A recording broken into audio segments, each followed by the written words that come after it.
remove account action required in your Android device. If you are seeing a remove account action required message on your Android device, it usually means that you need to take some action regarding your Google account or another sync account. Here are a step you can try this step to resolve this issue. First of all, you have to navigate to your setting or you have to navigate to your device setting and scroll down and go for your account and sync. Once you are on your account and sync, here you have to tap on the sync of your Google account here.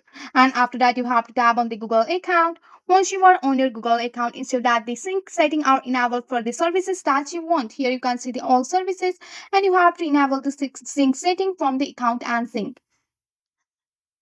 So you can also remove the account and re-add the account. So you have to just go for the setting here, and once you are on your account and sync, scroll down and go for your Google account, and you have to tap on the Google account here, and you can go for the more option and remove that account. After removing that account, you can add the new account here. Just tap on the more option or go for the account here, and you can tap the and you can re-add the account after removing the account. After removing it, you can restart your device by pressing on the power, power button and go for the reboot or restart option.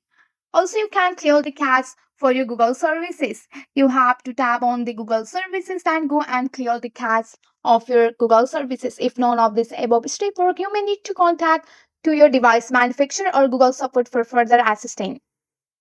So these steps will help you to resolve the remove account action required message on your Android device. That's it for today. If you like this video, please hit that like button and subscribe for more. I will see you in the next one. Thank you.